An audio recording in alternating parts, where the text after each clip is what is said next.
Hello student, Khatri tuitions classes की online series में आपका स्वागत है। और हम अपना पिछली वीडियो में जो टॉपिक कर रहे थे वो अर्थमेटिक प्रोग्रेशन 10th क्लास का 5वां चैप्टर है। उसमें हमने पहली और दूसरी एक्सरसाइज के कुछ क्वेश्चंस किए थे। उससे आगे जो क्वेश्चंस बच गए हैं उसको हम इस वीडियो में करते हैं। तो देखेंगे इसमें नेक्स्ट क्वेश्चन। क्वेश्चन नंबर 13 तक हम कर चुके थे, 14 से है ये। How many multiple of 4 lies between 10 to 250। तो 10 से 10 से 250 तक 4 के कितने मल्टीपल होंगे। तो हम इसमें देखो पहले पता करेंगे 4 के बाद, वो उसी प्रकार से जैसे मैंने लास्ट क्वेश्चन में बताया था। 4 से 4 2 जा 8, तो 2 बचेगा। तो 10 में से क्या माइनस प्लस करना है, ये 10 में स्मॉलेस्ट नंबर निकालने के लिए 4 - 2, तो 10 + 2 12 हो जाएगी पहली टर्म। और जो लास्ट टर्म फाइंड करेंगे 250 को 4 से 4 से 6 पर 1 बचेगा, 0 4 से 2 पर अब 2 बच जाएगा। तो हम 250 में से ये जो रिमाइंडर है इसको सब्ट्रैक्ट कर लेंगे 248। तो हमारी जो फर्स्ट टर्म होगी एपी जो बनेगी 4 के डिविजिबल की 10 से 250 तक, तो पहली टर्म क्या आएगी 12, और उसके बाद 4 4 प्लस करते जाएंगे 16 20, और लास्ट टर्म जो होगी वो क्या होगी 248। यही बताना हमें कुल कितनी टर्म्स है। तो पहली टर्म्स ए हमारे पास क्लियर है 12 है, डी है 4 है, और ए एन लास्ट टर्म को हम ए एन ले लेते हैं 248। तो ये हो जाएगा A plus N minus 1 into D equal 248। A की वैल्यू 12 है plus N minus 1 into D 4 हो जाएगा, और ये 248। पहले हम इसको देखो 12 को उस तरफ ले जाओ, 248 माइनस हो जाएगा 12 उस तरफ जाकर, फिर हम 4 को उस तरफ ले जाते हैं तो ये डिवाइड होगा 4, ऊपर क्या बचेगा 6 3 2। अब इसको 4 से 4 - 1 5 पर और 4 से 9 पर, तो n इक्वल 59 + 1, तो n कितना हो जाएगा 60। तो टोटल 60 टर्म्स होंगी जो 4 से डिविजिबल हैं और 10 और 250 के बीच में आएंगी, या 4 के मल्टीपल है। नेक्स्ट है for what value of n are the nth term of AP equal. दोनों में जो nth टर्म है वो इक्वल है। तो देखो जो पहली AP है उसमें a कितना है हमारा 63, d कितना है हमारा, अब ये 63 65 67 तो 2 है। ऐसे ही दूसरी AP है, उसमें a कितना है हमारा 3 और d कितना है 7। दोनों की nth टर्म है वो हमारी बराबर है, तो an इक्वल an मान लेते हैं। वो पूछा है कि कौन सी टर्म्स इक्वल हैं, तो हम मान लेते हैं कि nth टर्म इक्वल है। तो ये हो जाएगा a plus n minus 1 into D equal a plus n minus 1 into D. दोनों में nth टर्म फाइंड कर लेते हैं। यहाँ पर जो a है वो 63 है, n को सेम रखना है दोनों तरफ, और d कितना है 2 है। यहाँ पर जो a है 3 है प्लस n माइनस 1 इंटू 7, तो ये हो जाएगा 63 प्लस 2n माइनस 2, और यहाँ पर 3 प्लस 7n माइनस 7, तब 63 में से 261 और प्लस 2n इक्वल यहाँ पर 7n माइनस 4। अब n को दोनों को एक तरफ कर लेते हैं, तो इस 7n को ही भी हम इस तरफ ले आते हैं, 7n इस तरफ जाकर माइनस का, और ये 61 भी दूसरी तरफ जाकर नेगेटिव हो जाएगा माइनस, तो माइनस 5n इक्वल माइनस 65। तो माइनस से माइनस कैंसिल, n इक्वल 65/5, 5 से ये 13 पर कैंसिल हो जाएगा, n equal 13। So 13th term is equal, are equal लिख लेंगे, are equal of both AP। दोनों AP की जो है APs, 13th टर्म जो है वो इक्वल होगी। Next question, determine the AP whose third term is 16 and 7 terms exceed the fifth term अब बाय 12। तो थर्ड टर्म A3 ये दिया हुआ है हमारे पास, A3 है 16, और जो 7th टर्म है A7 है वो कितनी अधिक है 5th टर्म से, तो 7 टर्म में से 5th टर्म हम सब्ट्रैक्ट कर लेते हैं, और डिफरेंस कितने का है 12 का। तो इसी को रखेंगे पहले हम a प्लस 6d ब्रैकेट में रख लेते हैं और a प्लस 4d इक्वल 12। यहाँ पर a plus 6d minus a minus 4d, ये 12 हो जाएगा। a से a cancel, 2d is equal 12 और d इज इक्वल 12/2 6। तो कॉमन डिफरेंस हमारे पास आ गया। अब हमें a फाइंड करना है तो हम a3 से निकाल लेते हैं। a प्लस 2d, a3 कितना था 16, अब a प्लस 2 और d की वैल्यू 6 है हमारे पास, 6 रखेंगे, ये इस तरफ 16 है, दूसरी तरफ जाकर ये 6 2 जा 12, 16 माइनस 12, a इज इक्वल 4। अब हमारे पास a भी है और d भी है तो हमें AP बतानी है। तो फर्स्ट टर्म तो क्या आएगी 4 आएगी। अब सेकंड टर्म में d ऐड करेंगे, 4 में 6 ऐड करेंगे 10, उसके बाद फिर से 6 ऐड करेंगे 16, फिर 22। तो ये इस प्रकार से हमारी AP बन जाएगी। AP पूछा गया था कि AP फाइंड करो, तो 4 10 16 22 और सो ऑन, ये हमारी AP से मिलेगी। Question number 17, find the 20th term from the last term of an AP। एक AP दिया हुआ है, उसकी लास्ट टर्म भी दिया हुआ है, तो इसको हम दो मेथड से निकाल सकते हैं। जो इजी मेथड बनेगा वो मैं आपको बताता हूँ। A है हमारे पास 3, D है हमारे पास, देखो 5 5 का प्लस हो रहा है तो ये प्लस, और L लास्ट टर्म जो है वो 253 है। हमें पीछे से 20वीं टर्म फाइंड करनी है तो हम AP को ही उल्टा बना लेते हैं। तो जो हमारी AP फ्रॉम लास्ट ऐसे लिख लेते हैं, AP फ्रॉम लास्ट, तो 253। अब क्योंकि इस तरफ 5 5 बढ़ते जा रहे हैं तो उस तरफ से जब हम लेंगे तो 5 5 घटते जाएंगे, तो इसमें से 5 माइनस करेंगे तो 248, फिर 243, इस प्रकार से हमारी AP बनेगी।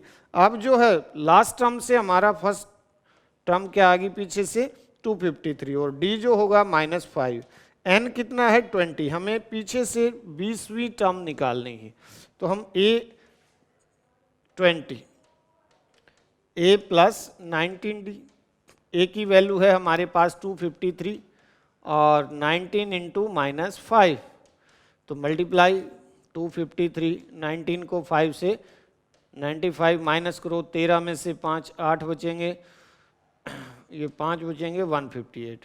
तो 20th term from last is 158 answer आ जाएगा हमारा।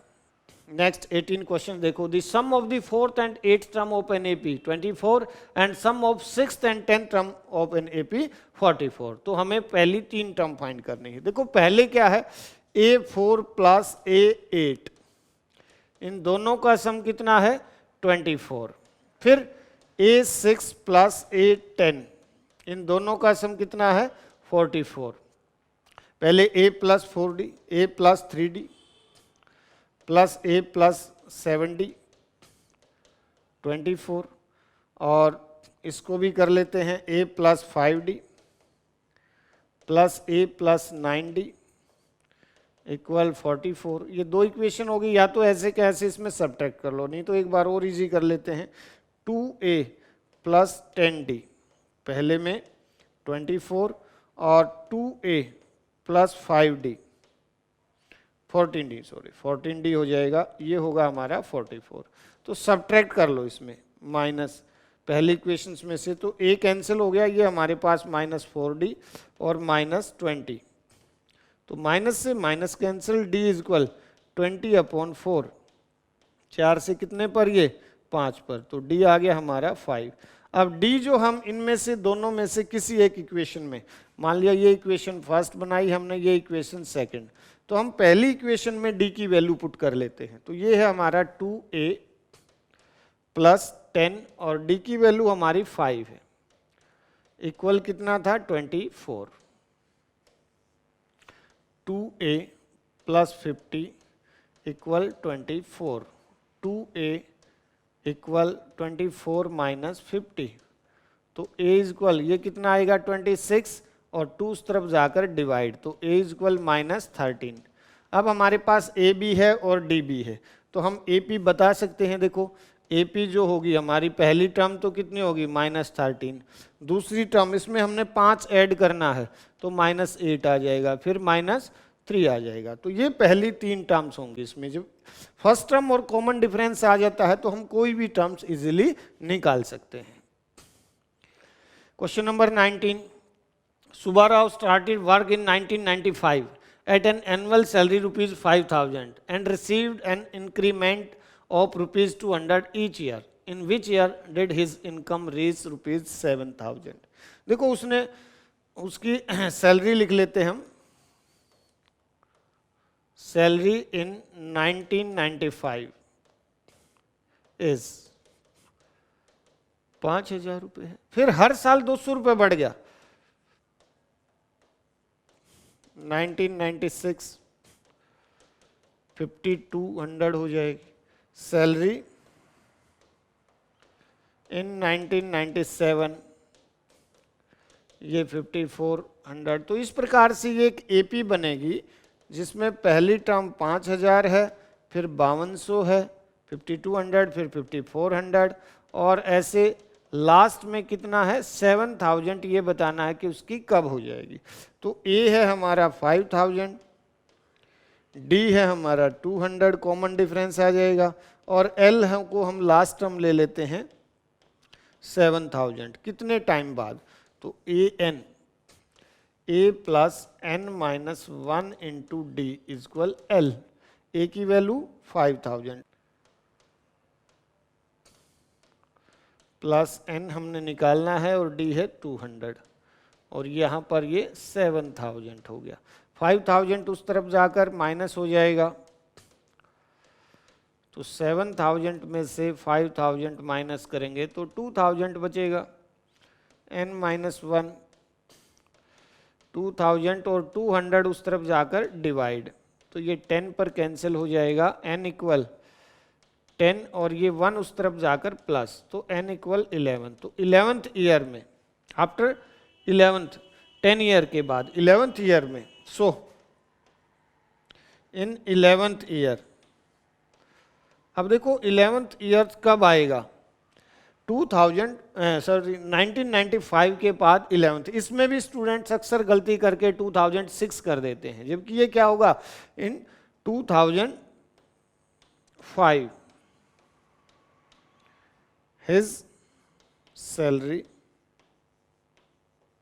becomes 7,000।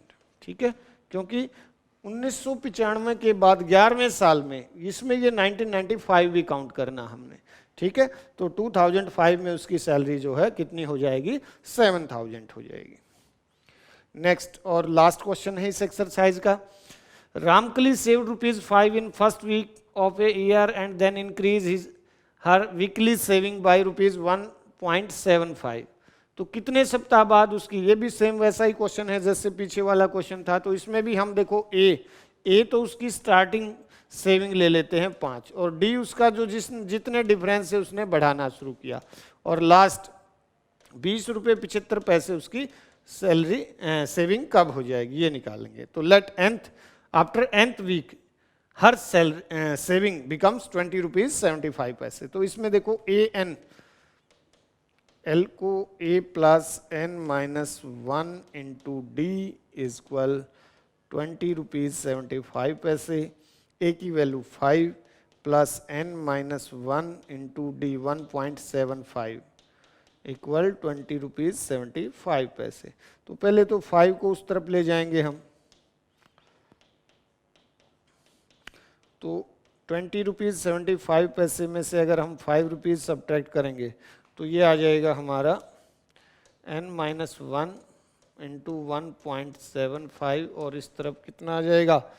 ₹15.75। अब ये उस तरफ ले जाओ n-1, तो ये उस तरफ जाकर कैंसिल होगा। यहाँ एक के बाद इसमें, 2 के बाद इसमें है, 2 के बाद इसमें है, तो ये 9 पर देखो, 9 पंजे 45, 63 4, ठीक है, 9 पर पूरा कैंसिल हो जाता है। तो ये n equal 9 plus 1, n equal 10। सो इन 10th वीक हर सेविंग becomes रुपीज 20 रुपीज 75 पैसे। तो ये हमारा इसमें लास्ट में आंसर होगा। तो ये हमारी टोटल जो एक्सरसाइज थी 5.2 थी। अब एक एक्सरसाइज और बचती है जिसमें सम के क्वेश्चंस होंगे। अभी तक हमने टर्म्स फाइंड करने वाले क्वेश्चंस किए हैं, नेक्स्ट एक्सरसाइज में हम इसके सम फाइंड करेंगे। तो नेक्स्ट एक्सरसाइज में उसको करेंगे, नेक्स्ट वीडियो में करेंगे। तब तक इनको प्रैक्टिस करें। Thank you.